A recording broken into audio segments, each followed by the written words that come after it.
बिस्मिल्लाहिर्रहमानिर्रहीम। दोस्तों साथियों, डॉक्टर शबीर चौधरी की तरफ से प्रोग्राम माय वॉइस में आप सबको वेलकम करता हूं और मेरी तरफ से अस्सलाम वालेकुम, गुड आफ्टरनून फ्रॉम इंग्लैंड। जनाब, 2-3 दिन मैंने गैरहाज़िरी की है जानबूझकर। आज आपकी खिदमत में हाज़िर हो रहा हूँ। यानी जहाँ तक तल्लुक है सो कॉल्ड आज़ाद कश्मीर, हम लोग ये समझते हैं कि जो पाकिस्तानी ऑक्यूपाइड जम्मू कश्मीर है, उसके नाम के साथ पहले आज़ाद लिख दिया गया, तो ये कश्मीर जो है आज़ाद हो गया। तो और दूसरा जो कश्मीर है, उस तरफ, उसके साथ आज़ाद नहीं लिखा हुआ, इसलिए वो मकबूज़ा है, दैट इज़ ऑक्यूपाइड। जिसके नाम के साथ आज़ाद लिख दिया गया है, वो आज़ाद है। बहरहाल, एक फिर दूसरी बात इनकी ये समझ नहीं आती मुझे, कम से कम मैं समझने से कासिर हूँ।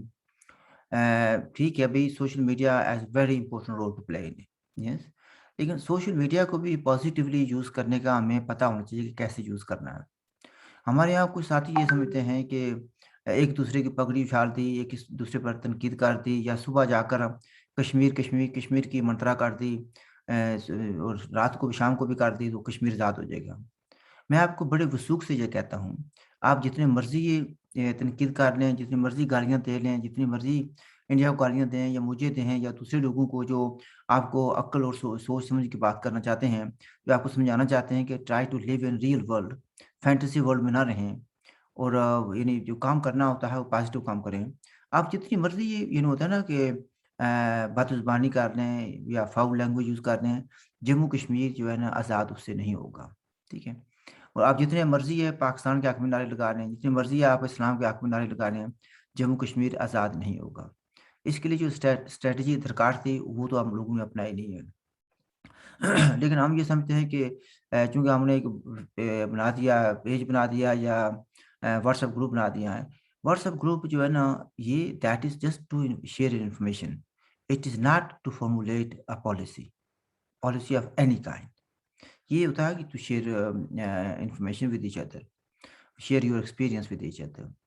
और हमारे यहाँ तो ये मसला ये होता है कि आपने कोई बात कर दी, वो कहते हैं कि हम आपको टॉपिक देंगे, उस टॉपिक पर बात करें। अगर टॉपिक से आगे पीछे हो गए, तो यू हैव कमिटेड कहते हैं कि जो ग्रेट सिन। पर लिविंग दैट असाइड, मैं सिर्फ ये कहूँगा आप लोगों को, एक तरफ जो है ना कि हमें अभी तक ये नहीं पता चल सका, जिस ख़ास तौर पर आज़ाद कश्मीर और गिलगित बल्तिस्तान के लोगों को, और कुछ लोग जो हैं दूसरी तरफ जो हैं, उनको भी नहीं है। वो समझते हैं कि जो है इंडिया जो है ना वो काबिज़ है, पाकिस्तान जो है वो काबिज़ नहीं, बड़ा भाई है। और ये भी समझते हैं कि पाकिस्तान की मदद से हम कश्मीर को आज़ाद करा लेंगे। और ये भी समझते हैं कि कुछ ये समझते हैं कि हमने इस्लाम की खिदमत करनी है, और पूरी जो मुस्लिम उम्मा है, उसको इकट्ठा करना है। कुछ ये भी समझते हैं कि पाकिस्तान की मदद से हम हिंदुस्तान को आज़ाद कराएँगे, और दुनिया जो है ना हमारी जो है ना स्ट्रैटेजी को नहीं समझती कि हम अंदर से पाकिस्तान के साथ मिले हुए हैं। पाकिस्तान से असला लेंगे, बंदूक लेंगे, स्ट्रैटेजी उनकी अपनाएँगे, और फिर जब कश्मीर जो है इंडिया से छीन लेंगे, फिर पाकिस्तान के हवाले कर देंगे, और पाकिस्तान हमें अच्छी तरीके से ट्रीट कर लेगा। इन अक्ल के, मैं क्या कहूँ कि जो जो जीनियस लोग हैं, उनको ये देखना चाहिए कि जो लोग पाकिस्तान का ऑलरेडी हिस्सा हैं, मंजूर पश्तीन की जो तकरीर है, जो बड़ी वाइडली तक़सीम की गई है, ये इसने कहाँ पर की है? ये किसी जगह छुपकर काबुल में या न्यू दिल्ली में नहीं की। ये पाकिस्तान के दिल्ली, जिसको कहा जाता है लाहौर, वहाँ पर की है उसने। आसमा जहांगीर के जो उस एजाज़ में रखा गया था, 2 डेज़ कॉन्फ्रेंस थी, उसमें उसने तकरीर की है। उसने बता दिया है कि पाकिस्तान और पाकिस्तान की फ़ौज किस तरीके से हमारे साथ ज़ुल्म कर रही है, नाइंसाफ़ी कर रही है, किस तरीके से फेक एनकाउंटर्स हो रहे हैं, वगैरह-वगैरह। काफ़ी लंबी तफ़सील है, 20 मिनट की उसकी तकरीर है, लेकिन सुनने के लायक है। जिन लोगों को आज तक ये नहीं पता चल सका कि पाकिस्तान अपने जो एरियाज़ उनके कॉन्स्टिट्यूएंट पार्ट्स हैं, लीगली उनका हिस्सा माने जाते हैं, तस्वर किए जाते हैं, उनमें वो जो है ह्यूमन राइट्स नहीं दे सका, उनको फंडामेंटल राइट्स नहीं दे सका। आज़ाद कश्मीर और जम्मू कश्मीर के कुछ जाहिल ये समझते हैं कि वो हमें फंडामेंटल राइट्स दे देगा। ऐसा नहीं होता, ना ही होगा। जब मैंने कहा कि जब हम तक कभी अभी तक अपना जो है ना ये फैसला नहीं कर सके कि हम चाहते क्या हैं। दूसरी तरफ आज मेरी जो बात हुई है, एक एक Indian, when I say Indian, I don't mean citizen of Jammu Kashmir who wants to join India, ये बात नहीं है। Indian who lives on the mainland India, सोच रखने वाले साहब हैं। और मैं बताऊं कि भाई کافی ان کی ایکسپیرینس بھی ہے لائف میں. تو مجھے انہوں نے آج یہ کہا کہ بھئی آپ لوگ آپس میں جو باتیں کرتے ہیں یا پریشان ہیں، فکر مند ہونے کی ضرورت نہیں ہے. You will always be very soon you will all be citizens of India. تو اس نے کہا جی technically legally all of you are citizens of India, لیکن اس کو ہم پریکٹیکل بنا کر دکھائیں گے. تو میں نے کہا بھائی یہ کیسے آپ بنائیں گے، کیسے پتہ چلنا چاہیے نا ہمیں بھی آپ کا کیا ایجنڈا ہے. تو انہوں نے کہا جی وی ول ٹیک اوور. میں نے کہا یار یہ تو ہم 1947 سے سن رہے ہیں، اور آپ کے ساتھ جو ایکسیشن کیا تھا مہاراجا جموں کشمیر نے، وہ بھی اس لیے کیا تھا کہ that you can drive out the invaders. You fail to do that. اور اس لیے بھی یہ ایکسیشن ہوئی تھی to save life liberty and property of the people, and you have fail to do that as well. آگے بات آتی ہے کہ انڈیا ایز ناٹ پاکستان نے تو وائلیٹ کیا ٹریٹی، حملہ کیا اس غرض سے کہ جموں کشمیر کو اپنے قبضے میں کرنا ہے. انڈیا انٹر ہوا to save life and liberty of the people, to drive out the invaders. یہ دونوں چیزیں نہیں ہوئیں.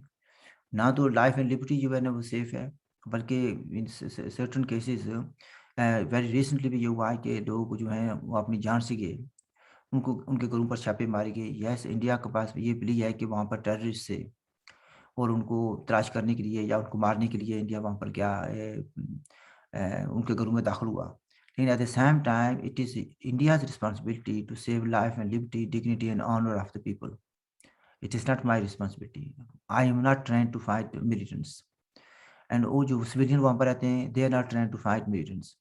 تو اس انڈین تھنکنگ مین نے یہ کہا ہے کہ ہم نے پلان بنا لیے ہیں، ہمارے پاس everything is in place, we are waiting for the right moment. تو میں نے پھر باتیں کرتے ہوئے کہا، میں نے کہا آپ تو فیلئر آپ کا ہوتا رہا، 47 میں بھی ہوا، 65 میں بھی ہوا، آگے سے بھی ہو رہا ہے. 71 میں بھی آپ کے پاس اپرچونٹی تھی، یو مسڈ اٹ، اور اس کے بعد بھی موقع ملتا رہا، آپ نے اس کو اویل نہیں کیا. Basically you are satisfied with what you have, and Pakistan میں بھی is satisfied with what Pakistan has. اور باقی جو ہے نا تھوڑی بہت آپ کی چلتی رہتی ہے. ہمارے ہم جموں کشمیر کے لوگ جاتے ہیں، سفرنگ ہماری ہو رہی ہے on both sides of the divide. تو وہ کہنے لگے کہ now we are different, we have different approach and this time we mean business and we will take over. تو میں نے کہا بھی کیسے ہوگا، یعنی پاکستان کے پاس بھی 8 طرح کے ہتھیار موجود ہیں. تو کہنے لگے کہ we are working on it. اور پھر میں نے کہا بھی چلو بھائی اوکے، اب مجھے بتائیں کہ ٹائم فریم کیا ہے اس کا. اس نے کہا جی نیئر فیوچر. میں نے کہا نیئر فیوچر از ناٹ، کوئی ڈیفائن نہیں کرتا. میں نے کہا ابھی کیا 2025 کی بات ہے، 2024 کی بات ہے، 2023 کی بات ہے، کب ہوگا؟ 5 سال کا ہوگا، کوئی پتہ تھا لگنا چاہیے نا لوگوں کو. تو اس نے کہا جو ہمارا یہ اندازہ ہے کہ it should not be more than 1 year. تو میں نے کہا so you were saying within 1 year، اس کا مطلب ہوا کہ 2022 میں آپ جو ہے ٹیک اوور کر لیں گے. اس نے کہا یس، بڑی کانفیڈنس سے انہوں نے کہا yes we will take over this area, and then there will be no buffer state between India and Pakistan will become our neighbour. میں نے کہا انٹرسٹنگ. میں نے کہا بھی کیا پاکستان آپ کو یہ کچھ کرنے دے گا؟ After all, they are a nuclear power as well, large army and a very professional army. تو بہرحال اس کا اپنا ویو تھا، میرا اپنا ویو ہے. تو میں نے سوچا بھی آپ کے ساتھ یہ شیئر کر لوں. تو وہ لوگ کہہ رہے ہیں کہ پروبیبلی اس کو تو چلو برف باری کا موسم شروع ہو گیا ہے، سردیاں آ گئی ہیں. جب سردیوں کا موسم ختم ہوگا تو most likely in summer of 2022 میں کچھ نہ کچھ ہو سکتا ہے ٹو ٹیک اوور جس کو کہتے ہیں ہم so called Azad Kashmir and Gilgit Baltistan. It will not be easy and I don't think لڑائی جو ہے مسئلے کا حل ہے. لیکن لڑائی ہو یا نہ ہو یہ فیصلہ میں نے نہیں کرنا، یہ پاکستان اور انڈیا کے جو رولرز ہیں، جو ملٹری کمانڈرز ہیں، انہوں نے فیصلہ کرنا ہے. لیکن اگر خدا نہ خواستہ لڑائی ہوتی ہے انڈیا پاکستان کے درمیان کہ یہ علاقہ کس کے پاس جانا ہے، تو پھر تباہی تو ہماری ہوگی. وہ عام طور پر کہا جاتا ہے کہ اگر 2 ہاتھی یا 2 سنڈے لڑتے ہیں آپس میں، سب سے پہلے تو گھاس کا نقصان ہوتا ہے، جھاڑیوں کا نقصان ہوتا ہے. ہم وہ گھاس اور جھاڑیاں نہ بن جائیں جو سنڈوں کی لڑائی میں ہوتی ہے. اللہ پاک ہم پر رحم کرے. Let us hope कि common sense prevails or there is no war, and जो भी solution होता है with the consultation of the people of Jammu Kashmir, because they should have the final say. They must have the final say in determination of future status of Jammu and Kashmir. ये चीज़ें बैठकर हल की जा सकती हैं, provided both sides are sincere to resolve this issue by the process of dialogue. I leave it at that. I hope you like what I have said. You like the show, and if you like it, please do subscribe. And if you have any questions or comments, please do make. And I will be with you again soon. Thank you. Look after yourself.